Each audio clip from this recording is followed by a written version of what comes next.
구독, 알림 설정까지 부탁드립니다. 오늘도 우리 사는 이야기 찾아주셔서 감사합니다. 사연자분이 보내주신 이야기 시작해볼게요. 안녕하세요. 다들 시댁 갑질 어느 정도 이해하시나요? 저는 시댁 식구들에게 시달릴 때도 시달리다가 참다 못해 이번에 이혼하게 될 여자입니다. 저와 남편은 33살 동갑내기 부부로 결혼은 3년차, 이제 막 지났네요. 저는 대학 졸업 후 중견기업에서 근무 중이고 남편은 대학 졸업 후 스타트업의 초기 멤버로 사회생활을 하고 있었습니다. 우연히 가게 된 취미 모임에서 만나게 되었는데 남편은 제 스타일이 아니었고 남편이 저에게 먼저 반해 쫓아다녔어요. 저도 처음엔 별로였지만 적극적인 남편의 애정 공세에 마음을 열어 연애를 시작했습니다. 남편과 저희 둘 사이에서의 연애 자체는 큰 문제가 없었습니다. 여느 커플과 다를 거 없이 사소한 일로 투닥거리기도 하며 눈물 글썽이며 화해하기도 하고 그렇게 지냈습니다. 첫 문제는 결혼 준비하면서 생기게 되었습니다. 저희 집은 부모님께서 이혼하셨지만 두 분 다 노후가 보장되어 있으시고 아빠는 법조계 종사자, 엄마는 사업을 하셔서 아직도 수입이 있으십니다. 외동딸인 제 결혼 때 아빠는 저희가 사는 곳의 30평대 아파트, 엄마는 리모델링과 혼수에 사용하라며 5천 정도를 보태주셨습니다. 그리고 제가 모아둔 돈이 5천 정도였습니다. 참고로 저희가 사는 곳은 서울이 아니라 그렇게 서울만큼의 큰 금액이 들지는 않았습니다. 남편 집은 연애할 적에 종종 가보았지만 다세대 주택에서 남편과 부모님, 그리고 남편 아래 두 동생, 총 6식구가 살고 있었습니다. 어머님은 근로활동을 하지 않으시고 아버님은 아파트 경비 일을 하시는 것으로 아는데 금전적인 지원은 바라기가 어려운 상황이었으나 사실 저희 집에서 지원을 크게 해주시기 때문에 크게 상관은 없었습니다.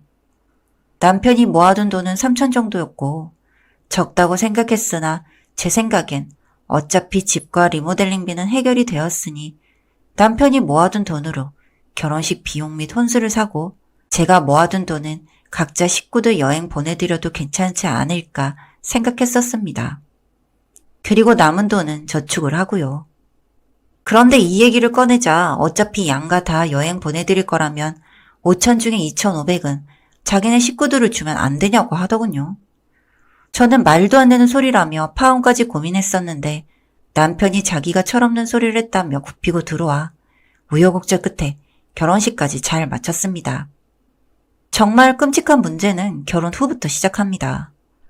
저희 부부 결혼에 있어 금전적으로 제 비중이 크다 한들 그걸 생색낼 생각은 눈꼽만큼도 없었고 저는 그냥 다른 평범한 가정처럼 양가의 명절이나 생일 같은 기념일에 한번 찾아뵙고 화기애애한 분위기에서 오순도순 지내기를 바랬습니다. 그런데 결혼 후 첫 명절에 방문한 시댁은 제 생각과는 상상도 못하게 다르더군요. 첫 명절이라 예쁘게 보이고 싶은 마음에 한복으로 한껏 차려입고 3시간이나 걸리는 시할머니 댁을 방문하자마자 거추장스럽게 옷이 그게 뭐냐, 옷 갈아입어라 소리를 듣고 옷을 갈아입고 나오자마자 그대로 저녁까지 쉬지 못하고 일했습니다. 끊임없이 밀려드는 남편의 시댁 식구들, 그리고 정신없이 주방에서 왔다 갔다 하는 여자들, 그리고 거실에 앉아 고스톱과 TV를 보며 수다 떠는 남자 식구들 사이에 제 남편이 있었습니다. 어느 정도 감안했고 순응할 수 있었을 거란 제 예상과 달리 눈물이 뚝뚝 떨어졌습니다. 다음 날은 시 외갓집에 방문해 마찬가지로 일을 해야 했고 제가 남편에게 친정은 언제 갈 수 있느냐고 묻자 남편은 결혼 후 첫 명절인데 이번만 이해해줘 라고 대답했습니다. 목구멍까지 나는? 나에게도 결혼 후 첫 명절인데? 우리 부모님은? 하는 말이 끝까지 차올랐지만 그래 이번 한 번뿐이야 하며 그냥 의야무야 넘어갔습니다. 그러나 그 다음 명절에도 똑같았고 그리고 시조부모와 아버님의 형제들까지 온 식구들의 생일을 달달달 챙기느라 저는 점차 피로가 쌓여가고 있었습니다. 게다가 시부모님은 일하고 있는 절 수시로 불러내었습니다. 받을 때까지 연락을 계속 하신다거나 회사 번호로 연락을 거신다거나 급기야는 회사로 찾아오시기까지 했습니다. 제가 과로로 병원에 실려가도 남편은 그저 입원만 이해해줘만 할 뿐 전혀 나아지지 않는 상황에 멍청하게도 어느 정도 체념을 하던 때 엄마가 교통사고로 입원하셨다는 소식을 들었습니다. 결혼 후 채 5번도 못 본 엄마의 얼굴을 보자 눈물이 터져 나왔습니다.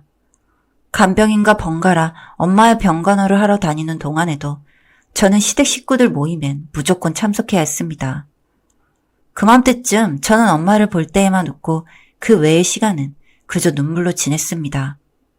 시댁 식구들 모임에서도 그저 무표정, 시댁 식구들이 표정으로 지적을 해도 저는 늘 무표정이었습니다.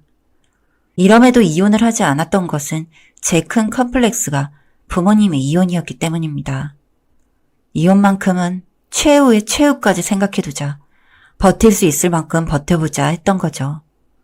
그러나 저의 노력이 무색하게 남편은 시간이 지날수록 뻔뻔해졌고 제 노력을 당연하게 여겼고 다툼이 늘어갔습니다. 그러다 하루는 아무 일도 아닌데 시댁 식구들이 연락이 왔습니다. 아무 날이 아니어도 연락 올 때가 많았기 때문에 저는 당연하게 반차를 내고 짐을 주섬주섬 싸던 중 갑자기 내가 왜 이러고 사나 생각이 들더군요. 모든 연락을 무시한 채 엄마가 입원해 계신 병원으로 도망갔습니다. 그리고 엄마 앞에서 엉엉 울며 그동안의 모든 일을 털어놓았더니 엄마가 굉장히 화가 나신 채로 당장 이혼하라고 하시더군요. 그러더니 아빠에게 전화를 걸어 두 분이 통화를 하시더니 아빠도 이혼을 하라고 하셨다더군요. 내 트라우마는 여전히 저에게 과분할 정도로 넘치는 사랑을 주시는 부모님 덕분에 이렇게 간단히 해결될 일이었는데 그동안 고생한 제가 너무 한심했습니다. 남편과 시댁 식구들이 핸드폰이 터져라 연락을 했지만 한 통도 받지 않았더니 남편이 엄마가 입원해 계시는 병원으로 찾아왔습니다. 따로 얘기하자며 복도로 나가자 했으나 저는 싫은데? 하면서 거부했어요. 그랬더니 낮게 쌍욕을 읊조리더군요. 옳았구나. 기회다 싶어. 너 지금 나한테 뭐라고 했어? 땡땡. 네가 진짜 돌았구나. 없는 돈 가진 너희 가족들 뒤치다거리 다 했더니 내가 만만해 보였지? 네 눈엔 네 가족들밖에 안 보이고 사고 나서 입원한 엄마 폐인이 되어가는 내 꼴은 안 보였지 이 새끼야? 하면서 똑같이 욕으로 대답했습니다. 그리고 바로 병원 관계자들을 불러 쫓아냈어요. 얼마나 속이 후련하던지. 그러나 이것이 끝이 아니었습니다. 친정집으로 짐을 옮기기 위해 집에 돌아갔더니 남편과 시댁 식구들이 눈에 도끼를 품은 채 집에서 절 기다리고 있더군요. 개무시를 한 채 큰 캐리어를 하나 꺼내 짐을 주섬주섬 챙겼습니다. 그랬더니 시엄마가 와서 제 머리채를 잡더니 어디서 기집년이 빠득빠득 사과할 줄도 모르냐고 소리를 쳤습니다. 눈에 뵈는 게 없어진 저는 같이 시엄마 머리채를 잡아 바닥에 내팽개쳤습니다. 그리고 악 소리를 지르며 다들 나 건들지 말라고, 여기서 더 건들면 곱게 이혼도 안 해줄 거라고 소리쳤습니다. 남편이 제 앞에 다가와 뺨을 때리더군요. 아픔을 느낄 새도 없이 내팽개쳤던 시엄마가 일어나 다시 제 머리채를 뜯었습니다. 내가 이따위 취급을 받았구나 하는 생각이 또 한 번 와닿더군요. 저는 시엄마를 다시 미친 후 남편의 그곳을 걷어찼습니다. 아기 찾는데도 아직 겁쟁이였던 건지 정말 세게 차지는 못하고 그냥 아플 정도로만 걷어찼어요. 남편이 부여잡고 주저앉자 저는 그 위에 올라타 제가 때릴 수 있는 안간힘을 다해 주먹으로 때렸습니다. 시댁 식구들이 우리 아들 잡네 잡아하며 저를 떼어놓기 전까지 진짜 죽을 힘을 다해 때렸어요. 그리고 다시 나 건들지 말라고, 소장은 집으로 보낼 거고 이 집은 내놓을 거니 다들 꺼지라고 소리쳤습니다. 그리고 짐을 챙겨 나와 다시 엄마 곁에 와서 엉엉 어린애처럼 울었습니다. 엄마도 아빠도 저보고 잘했다고 칭찬해 주셨습니다. 그동안 이게 뭐라고 참고 살았는지. 그래도 소리치고 나니 정말 속이 시원하더군요. 저는 이혼 소송을 바로 준비했습니다. 다행히 집은 제 명의가 아니라 부모님 명의로 되어 있어서 재산분할 대상에 포함이 되지 않더군요. 누구 좋으라고 이혼하냐며 집에서 뻗팅기던 시댁 식구들은 제가 경찰을 대동해 가자 꼬리를 내리고 깨갱거리며 도망가는데 너무 꼬셨습니다. 그 후에도 죽여버린다느니 어쩐다느니 문자와 전화가 계속 왔지만 그것들 모두 다 증거로 모아 이혼 소송 시 증거자료로 제출해버렸죠. 시모는 혈압이 오를 대로 올라 그대로 쓰러지셔서 지금은 거동도 제대로 못한다고 합니다. 하늘에서 정말 벌을 내린 거죠.